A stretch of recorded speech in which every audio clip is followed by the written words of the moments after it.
This video just might get me in trouble, but what the US just did to the tech industry, you need to know. It's about your phone, your laptop, your gaming rig, and yeah, your wallet. In fact, by the end of this video, I'll be showing you just how much more you'll be paying for tech in 2025, and I'll also be showing you how to avoid it. Let's go.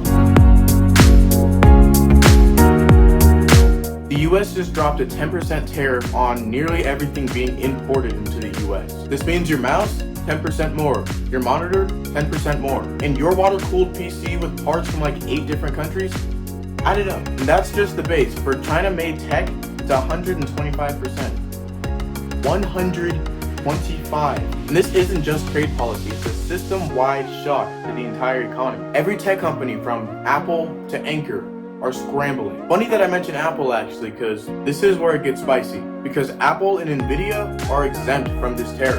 This means iPhones, GPUs, and MacBooks all escape free for now. But all the smaller companies, no passes. I mean, honestly, that's like building a wall and then handling these multi-billion-dollar companies a free ladder. And Reddit, they're calling this a bailout for trillion-dollar companies. Now here's the real nuclear option. Semiconductor. The US is actually investigating all chip imports, claiming that they're under national security. Yeah, you heard that right. Chips are basically the new oil. If they push this through, all foreign-made chips will be slapped with tariffs, which just so happens to be like 80% of all chips used in the US. The only ones made here in the US are in tiny things like your microwave. That means that even if your company assembles your product here in the US, your assembly line could still cripple overnight. Apple Silicon, Intel chips, AMD, Qualcomm, everything is in play for this one. But real quick, let's just check in on the Reddit chaos, because Reddit is actually exploding. People on the hardware Reddit are saying goodbye to budget builds, which is honestly kind of true. The small businesses Reddit straight up said, we can't survive this. And the Ask Economics Reddit just straight up says that everything happening in the US right now is a recession combo meme. Recession combo, that's crazy. So basically Reddit is calling the escape of the US right now a tech apocalypse. Meanwhile, companies like Apple, who outsource basically everything from China, get a golden pass.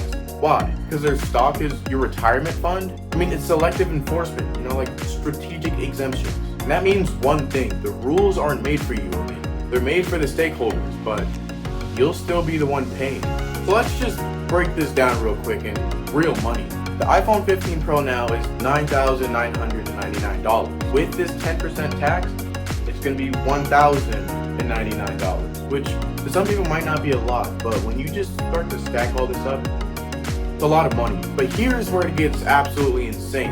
The RTX 4070 Ti starts at $799. But this one doesn't get the 10% tax. No. It gets 125%, meaning the RTX 4070 Ti becomes $1,798. Crazy. Generally, 2TB SSDs go for around like $100. Slap on 125% tariff, and now it's like $223. But real quick, let's just bring it back to Apple, right? The MacBook Air currently costs $1,099.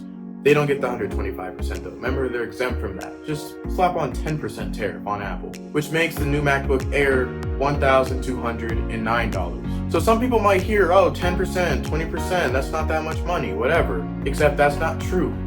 On average, you'll be paying hundreds of dollars more for normal tech products like a phone or a laptop, which means you're paying hundreds of dollars more for the same product being made by the same people in the same place it's been being made for the last like 2 decades. Now, a certain somebody that I won't name here has been saying that they're doing all of this to bring manufacturing back to the US, right? Sure, this could work, but that takes years, not months, years.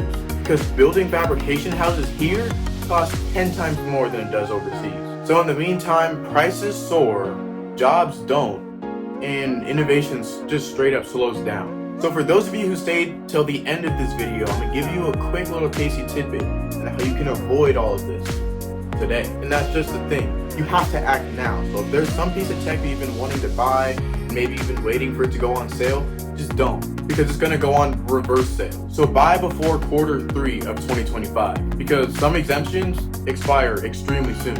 Also look for local or maybe even refurbished models, because that takes a lot more time for the tariffs to be applied to those. So they literally have less exposure to tariffs.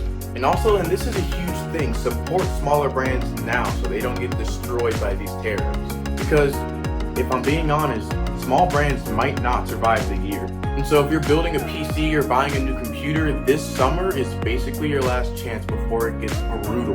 But look, I'm not trying to tell you what to think, I'm just here to show you what's happening in the real world. But if you think these tariffs will help the average person, I've got a Mac Pro wheel to sell to you. So sound off in the comments because I'm watching. What's your take? Smart protectionism or just straight up tech disaster? But yeah, basically that's been it. This is probably my most opinionated video ever. So if you like this kind of thing, make sure you subscribe. But my name is Jordan Rose, and this has been Consumer Logic.